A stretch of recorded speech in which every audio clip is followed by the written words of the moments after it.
Subscribe करिए BO doctor channel को और बेल आइकन दबाइए ताकि आपको मेरी हर एक वीडियो की नोटिफिकेशन मिल सके। Hi everyone, I am doctor Mohit Babri और आज मैं आपको बताऊंगा कार्पल टनल सिंड्रोम के बारे में।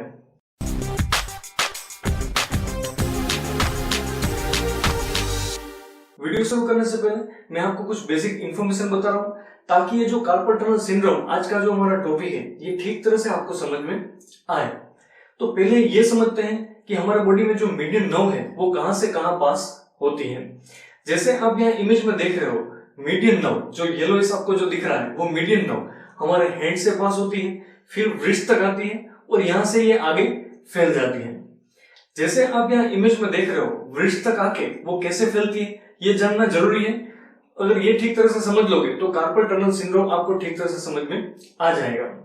व्रिस्ट तक ये मीडियन नर्व आके फिर फैलती है हमारे थंब पर, उसके बाजू के इंडेक्स फिंगर पर, उसके बाजू के मिडिल फिंगर पर और आधे पार्ट में ही रिंग फिंगर में आती है। इतना ही वो जो सप्लाई है मीडियन नर्व वो कवर करती है।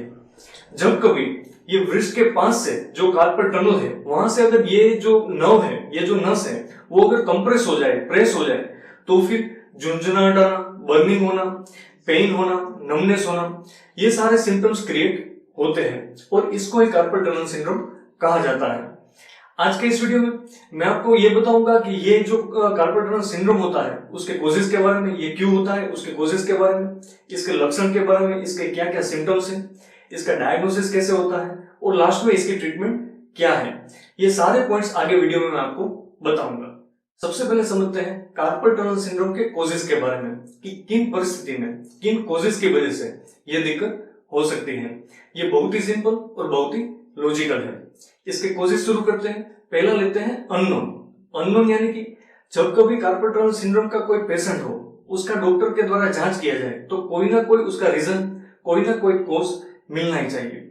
लेकिन ये दिक्कत में ऐसा भी हो सकता है कि कोई भी रीजन के बिना ये प्रॉब्लम हो रहा हो, तो वो कोज को कहा जाता है अननोन। दूसरा, कभी पेशेंट को व्रिस्ट में फ्रैक्चर हुआ हो, जोर से चोट लगी हो, तो उसके कारण उसके जो हैंड व्रिस्ट में जो नर्व है, मीडियन नर्व, वो कंप्रेस हो जाए और उसकी वजह से ये दिक्कत हो रही हो, ऐसा भी हो सकता है। तीसरा, किसी का ऑक्यूपेशन ऐसा हो जिसको हैंड की मूवमेंट के साथ वो उसका ऑक्यूपेशन जुड़ा हुआ हो, जैसे कि टाइप राइटिंग कर रहा हो या फिर कंप्यूटर पर वर्क कर रहा हो या फिर कोई वाइब्रेटिंग टूल के साथ वर्क कर रहा हो जिसमें हैंड पूरे दिन वाइब्रेट होता रहता हो, तो उसकी वजह से भी जो मिडल नर्व है वो कंप्रेस हो सकती है, उसका जो रूट है वो डिस्टर्ब हो सकता है और उसके कारण, वो कंप्रेस होने के कारण उसको ये दिक्कत हो रही हो, ऐसा हो सकता है। उसका फोर्थ कोज वो है जेनेटिक, यानी कि आनुवंशिक। फैमिली में किसी को हो, फादर या फिर ग्रैंडफादर को, तो उसकी अगली पीढ़ी में ये डिजीज हो जाए, ऐसा चांसेस रहता है, ऐसा सर्वे कहता है। तो इसके जो सारे कोजेज है वो पूरे के पूरे लॉजिकल है, जिसमें ये मीडियन नर्व प्रेस होती है और उसकी वजह से ये प्रॉब्लम होता है। तो ये हुआ उसका पूरा डायरेक्ट कोज।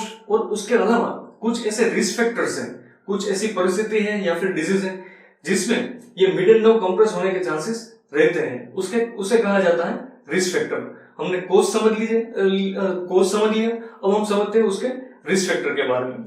रिस्क फैक्टर में रहता है प्रेगनेंसी में हार्मोनल चेंजेस होता है, व्रिस्ट में वाटर रिटेंशन होने के चांसेस रहता है और उसकी वजह से ये नर्व कंप्रेस हो जाए, ऐसा हो सकता है। दूसरा रिस्क फैक्टर रहता है ओबेसिटी, जो मोटापा है, ओबेसिटी है, जिसका वेट ज्यादा हो, उसकी बॉडी फुली हुई हो, तो उसमें भी वाटर रिटेंशन होने के चांसेस रहते हैं। ये जो जहां से ये नर्व पास होती है कार्पल टनल से, अगर यहाँ फ्लूइड का रिटेंशन हो जाए तो ये नर्व प्रेस होने के चांसेस बढ़ जाते हैं। तो ये एक रिस्क फैक्टर है। ऐसा जरूरी नहीं है कि इसमें ये हो ही जाए, लेकिन ये एक रिस्क फैक्टर है जिसमें ये हो सकता है। फिर तीसरा, अगर किसी को थायराइड की बीमारी हो, हाइपोथायराइड हो, तो उसमें भी ये चीज हो सकती है, वाटर रिटेंशन हो सकता है, नर्व कंप्रेस हो सकती है। उसके अलावा अगर किसी को रूमेटॉइड आर्थराइटिस हो, तो उसमें जो हैंड के जो बोन्स है वो इरोड होते हैं, इरोजन होते हैं और उसकी वजह से नर्व ये कंप्रेस हो जाए, प्रेस हो जाए, ऐसा हो सकता है। और लास्ट उसका रिस्क फैक्टर, अगर किसी को चर्बी की गांठ हो, लाइपोमा हो या फिर ट्यूमर हो या फिर गैंग्लियन हो, तो उस परिस्थिति में वहां की नर्व प्रेस हो सकती है और यह दिक्कत हो सकती है। तो ये हमने सारे जो समझे वो है कार्पल टनल सिंड्रोम के कॉजेस के बारे में, जो बहुत ही सिंपल और बहुत ही लॉजिकल है। अब मैं आपको बता रहा हूँ कार्पल टनल सिंड्रोम के सिम्टम्स के बारे में कि ये बीमारी में क्या लक्षण होता है। ये बहुत ही लॉजिकल और बहुत ही सिंपल है और बहुत ही इंटरेस्टिंग है। जैसे मैंने आपको बताया था कि एक नर्व पास होती है, मीडियन नर्व, और वो वृष्ट पर आगे फैल जाती है। जैसे आप यहाँ इमेज में देख रहे हो, वो फैलती कैसे है, वो हमारे थंब पर आती है, उसके बाजू के फिंगर पे, उसके बाजू के मिडल फिंगर पे और half part of ring finger पे। ये लास्ट फिंगर में नहीं जाता है उसका सप्लाई, और जो रिंग फिंगर है वो भी हाफ ही कवर करती है।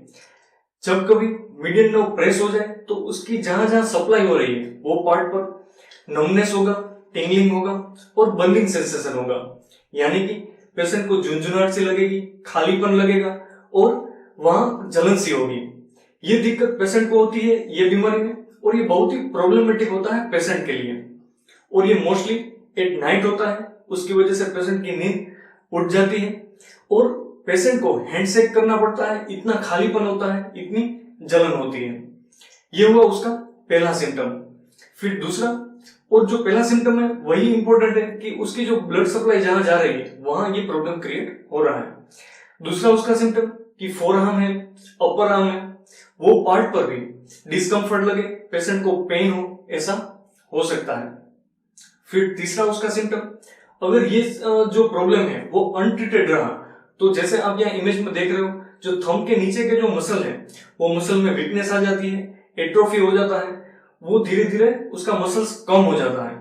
जैसे आप यहाँ इमेज में देख रहे हो, जो हेल्दी हैंड है उसमें पूरा मसल है, और ये जो कार्पल टनल सिंड्रोम जो अनट्रीटेड है, लंबे समय से पेशेंट को है, तो उसका जो ये मसल है ये वेस्टिंग हो जाता है, एट्रोफी हो जाती है, और पेशेंट के हैंड में जो उसकी एनर्जी रहनी चाहिए, ग्रिप रहनी चाहिए, वो टाइम ज्यादा पेशेंट्स में नहीं रहती है। इतने ही सिंपल, लॉजिकल और इंटरेस्टिंग सिम्टम्स हैं कार्पल टनल सिंड्रोम के। अब मैं आपको बता रहा हूँ ये बीमारी के डायग्नोसिस के बारे में कि इसका निदान कैसे होता है। ये बहुत ही सिंपल है। जैसे मैंने आपको सिम्टम्स में बताया कि इसमें बर्निंग, टिंगलिंग, नमनेस ये पूरे पार्ट में होता है, जिसमें थंब है, उसके बाजू की फिंगर, फिर मिडल फिंगर और half part of ring finger. जैसे आप यहाँ इमेज में देख रहे हो, उतने पार्ट पर उसमें नमनेस, टिंगलिंग, बर्निंग यानी कि झुंझुनाहट सी होना, खालीपन सा होना और जलन सा होना, वो भी मोस्टली एट नाइट होता है। अगर ऐसा सिम्टम्स पेशेंट को है तो ये सिम्टम्स पर से उसका डायग्नोसिस हो सकता है। फिर दूसरी चीज कि जैसे मैंने सिम्टम में बताया था कि थंब के नीचे का जो मसल है इसमें एट्रोफी हो जाती है, तो ये सिम्टम्स पर से भी डाउट जा सकता है कि उसको कार्पल टनल सिंड्रोम हो। तो साइन एंड सिम्टम्स पर से इसका डायग्नोसिस हो पाता है। लेकिन अगर किसी को पूरे हाथ में जलन सी होती हो या फिर पूरे हाथ में खालीपन, झुंझुनाहट सी हो रही हो, तो ये कार्पल टनल सिंड्रोम कदापि नहीं हो सकता है, क्योंकि इसकी जो उसकी जो नर्व सप्लाई है वो लिटिल फिंगर में नहीं जाती है और half part of ring finger में ही जाती है। तो ऐसे करके उसके जो साइन एंड सिम्टम्स है उस पर से इसका डायग्नोसिस हो पाता है। इसके अलावा इसकी कुछ टेस्ट हैं, जैसे कि टिनल साइन है, जिसमें ये जो पार्ट है वृष्ट का वहां प्रेस किया जाता है, और प्रेस करने के बाद अगर उसमें टिंगलिंग, नमनेस ऐसा पेशेंट को सिम्टम्स देखने में मिले तो उस पर से कहा जा सकता है कि उसको कार्पल टनल सिंड्रोम हो सकता है। दूसरा उसका एक फलन टेस्ट है, जिसमें हम जैसे प्रे करते हैं उससे उल्टा हाथ रखवाना है 60 सेकंड के लिए, 1 मिनट के लिए ऐसे उसका हैंड रखवाना है। अगर वो पेशेंट ना रख सके, उसमें उसको बर्निंग, टिंगलिंग, नमनेस अगर ये सिम्टम्स देखने में मिले तो उस पर से भी डाउट जा सकता है कि उसको कार्पल टनल सिंड्रोम हो। ऐसे करके इसका डायग्नोसिस किया जाता है। अब आज के इस वीडियो के लास्ट पार्ट में मैं आपको बता रहा हूँ इसकी ट्रीटमेंट के बारे में, कि एक बार किसी को ये दिक्कत हो तो फिर डॉक्टर के द्वारा क्या सलाह रहती है और क्या ट्रीटमेंट इसमें हो सकती है। तो पहली चीज डॉक्टर के द्वारा सलाह ये रहती है कि अगर उसको वर्क के रिलेटेड ये प्रॉब्लम हो रहा हो, तो फिर जैसे टाइप राइटिंग कर रहा हो या फिर वाइब्रेटिंग टूल के साथ कार्य कर रहा हो, तो उसको जो उसका ऑक्यूपेशन है उसमें चेंज करना चाहिए, उसको मॉडिफाई करना चाहिए, ताकि कोई भी ट्रीटमेंट के हेल्प लिए बिना उसको उसके सिम्टम्स में आराम मिले।